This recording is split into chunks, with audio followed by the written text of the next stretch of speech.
So it's officially September and iPhone have released the new iPhone 15 and iPhone 15 Pro. And these are my thoughts.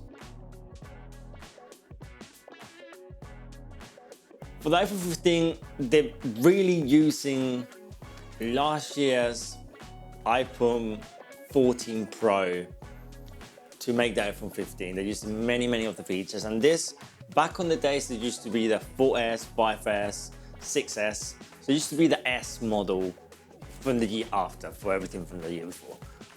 But this is everything that they put this year in the iPhone 15. So we still got the same sizes, 6.1 and 6.7, with a whole new brand design. No more notch anymore, so goodbye to the notch that Apple left up there for so long. But that means we will have the dynamic island on the top, and you can see the music that you're playing, some navigation, and many other app developers are including many stuff in this dynamic island. I think it's a really good way to use that black portion that you got there for the front camera and all the sensors of the front, just to show some information in software. I think they're doing it quite clever that way. But now in the base model, the iPhone 15, will we have 2000 nits of peak brightness, similar to the iPhone 14 Pro. Brand new ultra band chip for locate your other devices like AirTags and similar like this, and then they can use it the other way around as well to have a better precision or location. And you can share your location with your friends, your family, and they can follow you. The presentation was they follow you around a market and they can get to you 2 meters precisely. So it's a good feature. But I think the biggest feature and something that we all been waiting is one port to rule them all. Apple finally have caught up with USB-C. Apple have said goodbye to the Lightning. It said goodbye to the 30 pin, the first one, that chunky one. They move it to the Lightning, and they've been maybe 10 years with the Lightning. Finally, we got USB-C. It's only 2.0. So no DisplayPort capabilities, no fast charging either, still using the same 20 watt single cable charging. And for transfer data to the computer, if you're doing any heavy filming for social media or nothing like this, you're still using USB 2.0 capabilities. So that's about 400 megabits. So yeah, they give you USB-C, but they don't give you anything.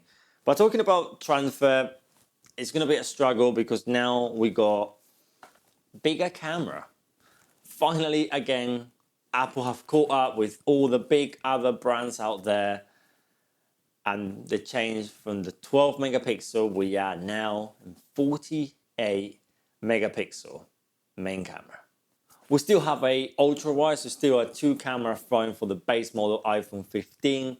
And this will be a ultra wide at 12 megapixel and the main camera, as I said, at 48 megapixel. You also got that option in software to cropping the whole 48 megapixel down into the middle section, 12 megapixels of the whole 48, to make a kind of a telephoto without losing any quality. So it's kind of an artificial telephoto, just punching in into the middle of the sensor to give you that amazing telephoto. So basically you get kind of 3 cameras in the base model, to be honest. Something as well with the camera, something as well in software, and thanks to the new chip the base model is using from the Pro from last year, this is the A16 chip. All that power, all the new engines, all the cores, all the GPUs, and everything that chip got, now pictures is just a game changer. You got HDR, you got low light capability that is insane as well, but you also now have the ability to edit photos, portrait mode photos, after you have taken the photo. And yes, we got this in normal iPhones, but this is completely different. So using that whole sensor and everything, 48 megapixel, all that data that is collecting, it's taking the picture, the processor, the chip will detect there's a person or a pet or something that you want to have as a portrait. And after you took the picture, all that information is still there, and you can still make this picture a portrait picture just as a click of a button. And you can also change where the focus is, not just if you have two people. That was the demonstration. If you got two people in the photo, you can choose which one is in focus, and it's mind blowing. Like I think Apple is just. But now that big boy, that iPhone 15 Pro, that they just Apple just do it every time. They just get everything and they just throw it into this mixing machine of people and engineering and amazing brains out there. And we got grade 5 titanium right now for the rails. There used to be steel in all previous models. Now we got grade 5 titanium, making it stronger, making it lighter, being one of the lightest iPhones. I believe was 700 grams. I will believe the correct data somewhere here, but around the 700 grams. I think 60 grams lighter than last year's model, than last year's Pro model. So thanks to the titanium rails as well, you actually got more space in the frame. So the phone is smaller, but the screen is bigger in a ratio, and that makes sense. So now it really goes to that edges.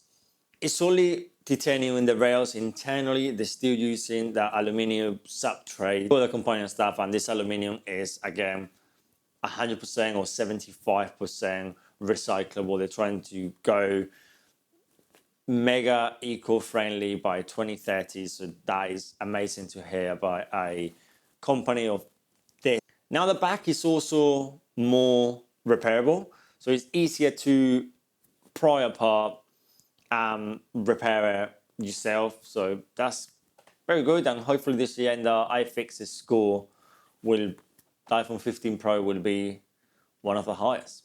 But we got new colors as well. We got black, white, a darkish blue that I kind of like, and we also got a raw color, so you can see the brush titanium all around it. It looks really, really nice.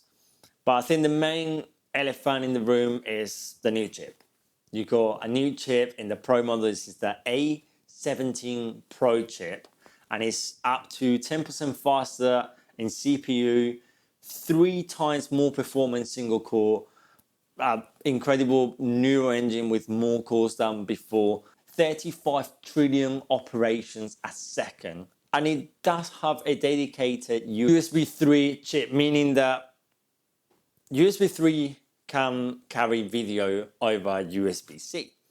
So hopefully, I say hopefully, once we start seeing reviews out there in the wild, you can use your iPhone with a USB-C to external monitor to do this type of videos, to see yourself what are you doing, because you want to use that amazing 48 megapixel camera to film content or top-down shots or B-roll or everything with an external monitor. That would be just the best camera that you can get. It's gonna be the iPhone 15 Pro.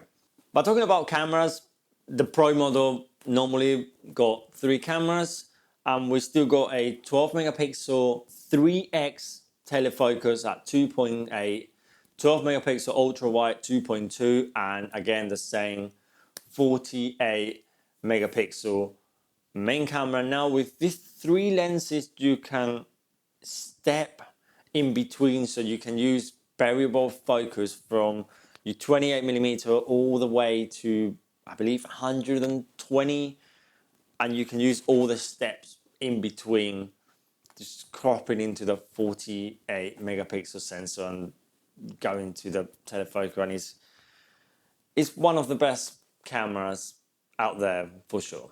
But something as well that they really change in the Pro model was the toggle to switch. They said goodbye to the toggle to switch, and they have replaced that with an action button. Same similar button to the Apple Watch Ultra, and you can customize that button. But on the iPhone, default will mute it like it used to do before. Now you can open the camera, open navigation, open voice memos, open Siri as well if you want to use Siri as well. But the best thing is you can program this button with shortcuts. So you can say press it and open Instagram, or press it and open Snapchat, YouTube, Gmail, anything that you want to be honest. Anything that you can do in a shortcut, you can now just do it as a click of a button. So that is nuts. And of course, still being a Pro, we got 4K 60 now, ProRes, and they're using more raw data to keep in the ProRes files as well. So that for video editing as well is going to be incredible.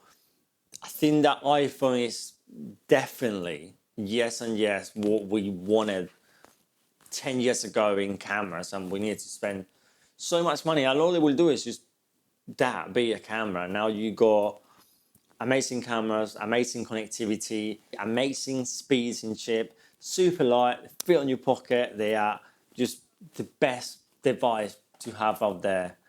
It's definitely the iPhone 15 Pro. And the prices have not changed from last year. So last year we have $999 for the 15 Pro and $1199 for the Pro Max. This year it's exactly the same, and it's $799 for the 15 base model. And iCloud also have had a little revamp. Now you can go up to 12 terabytes of storage in iCloud. So I mean, for a family, that is just 12 terabytes in the cloud. Thanks for watching, guys. These are my thoughts on the new Apple iPhone 15 and 15 Pro. I cannot wait to replace my iPhone 12 that I still using right now with the new 15 Pro. Now, do I go with the base model, or do I really spend $999 on the 15 Pro? Let me know in the comments below what you will do if you were must choose. Well, thanks for watching, guys. I'm Check. I will see you in the next one. Adios.